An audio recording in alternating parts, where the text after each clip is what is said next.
bienvenue sur notre chaîne. Dans cette vidéo nous allons découvrir le top 11 des enfants tueurs. Numéro 11. Jesse Pomeroy. Massachusetts, les États-Unis. Né en 1859 à Charleston, Jesse Pomeroy est une énigme. On sait peu de choses sur sa vie avant ses 11 ans, âge auquel il commença à séquestrer d'autres enfants avant de les déshabiller et de les torturer à l'aide d'épingles et de couteaux. Il fut attrapé et envoyé en camp de redressement jusqu'à ses 21 ans. C'est tout du moins ce qui était prévu, puisqu'il fut libéré 1 an et demi après pour bonne conduite. À peine sorti, il kidnappa et tua Kathy Curran, une fillette de 10 ans, et fut aussi accusé du meurtre d'un enfant de 4 ans dont le corps fut retrouvé dans la baie de Dorchester. Condamné à la prison à vie, il passa le plus clair de sa sentence à l'isolement, et mourut de cause naturelle à 72 ans. Numéro 10. Joshua Philippe. Floride, les États-Unis. Le 3 novembre 1998, la petite Maddie Clifton, 8 ans, disparaît. Toute la région de Jacksonville se mobilise pour la retrouver, sans succès.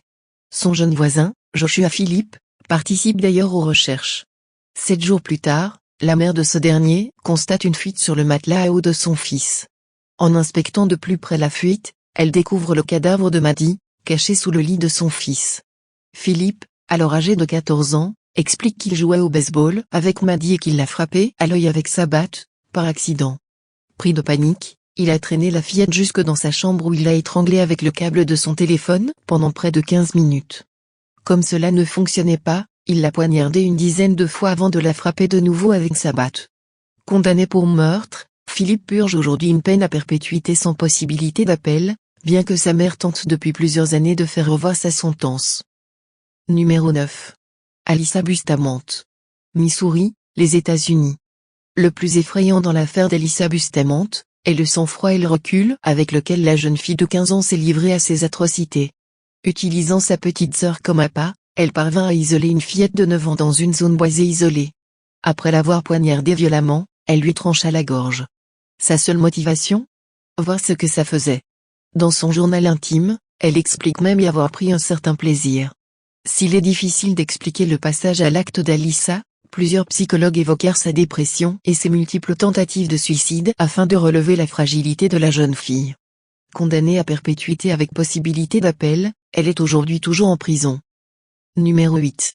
Jasmine Richardson et Jeremy Stenck. Canada.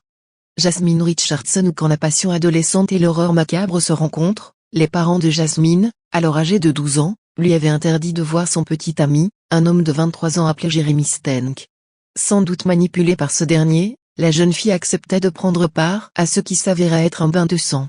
Stenck se rendit au domicile de Richardson afin de tuer les parents de sa petite amie.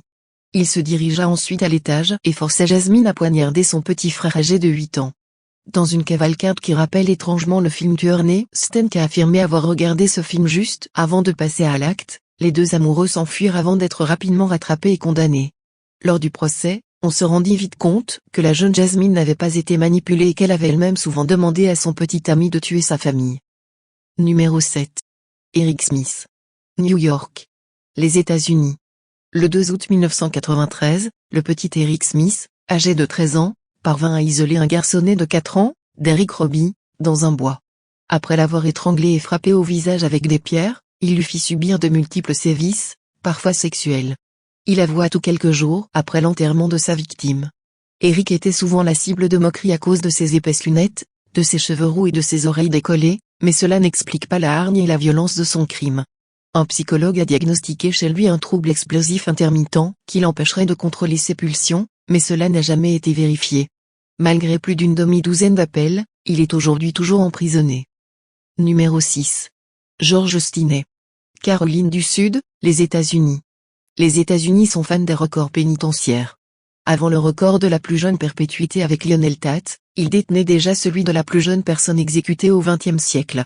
Bizarrement, il s'agit là aussi d'un jeune homme noir, cette fois au début des années 40, une époque pas vraiment réputée pour sa tolérance. George Stinney était âgé de 14 ans, le 16 juin 1944, il fut exécuté pour le meurtre de 2 fillettes de 11 et 8 ans, retrouvées dans une fosse boueuse. Le jeune homme avoua très vite, même s'il n'existe aucune preuve écrite de ses aveux, mais ne put être correctement défendu durant son procès, qui ne dura qu'une journée, puisque ses parents avaient été chassés de la ville. Aujourd'hui encore, Certaines personnes essayent de faire rouvrir le castinet, tant les conditions de son procès et de son exécution sont sujettes à controverse. Numéro 5. Lionel Tate. Floride, les États-Unis. Lionel Tate est la personne la plus jeune à avoir été condamnée à perpétuité, il n'avait que 12 ans. Il fut condamné pour le meurtre d'une fillette de 6 ans que sa mère gardait à l'époque. Personne ne sait vraiment ce qui s'est passé. Lionel a d'abord affirmé qu'il jouait au catch et qu'il avait voulu faire comme les pros, ce qui laissait sous-entendre la thèse d'un accident. Cependant, différentes contradictions ainsi que les analyses des légistes pointaient vers une autre direction. La fillette aurait subi de nombreux traumatismes au ventre, au crâne et aux côtes, au total plus de 35 blessures. Tate changea alors sa version en affirmant lui avoir sauté dessus depuis les escaliers. Condamné à perpétuité, sa sentence fut diminuée en 2004 et il fut libéré en raison du procès peu équitable que l'enfant avait reçu, notamment car il ne comprenait pas, à l'époque, les charges retenues contre lui. Il est depuis retourné en prison et purge une peine de 30 ans pour avoir braqué à main armée un livreur de pizza. Numéro 4. Barry Dale Luchetti. Washington, les États-Unis. Le fait que sa mère cocu et jalouse ait prévu de se suicider le jour de la Saint-Valentin, en lui annonçant qu'il devrait faire de même, a peut-être un peu déstabilisé Barry Dale Luchetti. Le fait d'être souvent moqué et brimé à l'école n'a pas dû beaucoup aider non plus. Toujours est-il qu'un jour de février, Barry fait irruption dans son cours de mathématiques vêtu comme un cow-boy du Far West. Et armé comme tel. Il ouvre alors le feu sur ses camarades et son professeur, hurlant au milieu de la panique générale. C'est quand même mieux que les matins? Son but était ensuite de prendre des étudiants en otage et de s'en servir pour sortir de l'école sans souci. C'était sans compter sur le courage d'un professeur d'EPS qui arriva à neutraliser le jeune homme de 15 ans. Luchetti purge en ce moment 2 peines de prison à perpétuité auxquelles s'ajoutent 205 années. Pour être bien sûr. Numéro 3. Graham Young. Au Royaume-Uni. Graham Young s'inscrit dans la lignée, quelque peu romanesque des empoisonneurs. Dès son plus jeune âge, il est fasciné par les poisons et leurs effets sur l'homme ainsi que par les tueurs tels que Dr. Ulrich Rippen, William Palmer ou encore Adolf Hitler.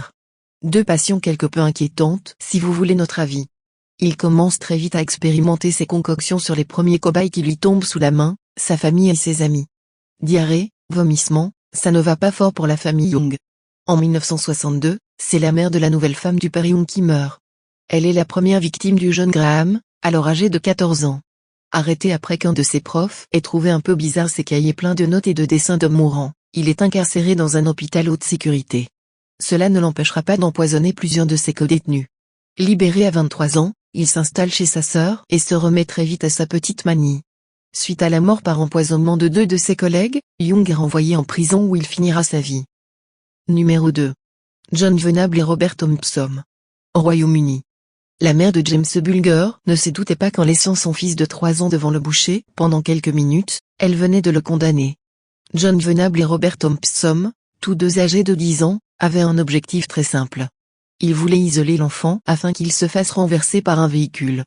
Pendant leur marche de plus de 3 kilomètres, ils malmenèrent James en le frappant et en le faisant tomber sur la tête. Arrivés sur une voie ferrée, ils lui jetèrent de la peinture dans les yeux avant de le lapider et de le frapper à coups de briques et de barres de fer. Avant de partir, ils placèrent son corps sur les rails et le recouvrirent partiellement de briques. D'après les médecins légistes, le petit Jamie était mort avant que le train ne le percute. Arrêtés et condamnés, les 2 enfants tueurs furent libérés après 8 ans d'incarcération avec de nouvelles identités de mort et secrètes. Il y a peu de temps cependant, Venable a refait surface en étant arrêté après avoir téléchargé de la pédopornographie. Il devrait cependant être de nouveau libéré dans les jours à venir. Numéro 1. Mary Bell. Au Royaume-Uni. Comme pas mal d'enfants tueurs, Mary Bell effraie par la gratuité totale de ses actes. En 1968, à la veille de ses 11 ans, elle étrangle le petit Martin Brown, 4 ans, dans une maison abandonnée. Quelques jours après, accompagnée d'une de ses amies, elle rentre par effraction dans un orphelinat et saccage l'endroit. On y retrouvera des mots où elle avouait ses crimes, mais les policiers pensèrent qu'il s'agissait d'une farce de mauvais goût. En juillet de la même année, les 2 fillettes kidnappèrent Brian Howe, un garçonnet de 3 ans, avant de le tuer dans une friche avoisinante. Le garçon fut étranglé avant que Mary ne grave un M sur son ventre à l'aide d'une lame de rasoir. La fillette en a profité pour couper quelques cheveux de sa victime, lui lacérer les jambes et mutiler son sexe. Les spécialistes qui traitèrent Mary Bell pendant et après son procès expliquent son comportement psychopathe par l'enfance très difficile de la jeune tueuse. Sa mère prostituée aurait à plusieurs reprises tenté de la tuer. Elle l'aurait par ailleurs forcée à avoir des relations sexuelles avec certains de ses clients. Tout cela avant l'âge de 10 ans. Elle est sortie de prison en 1980 à l'âge de 23 ans. On est arrivé à la fin de cette vidéo. Vos j'aime et commentaires seront les bienvenus. N'oubliez pas de partager la vidéo avec vos amis et surtout de vous abonner pour recevoir nos prochaines vidéos.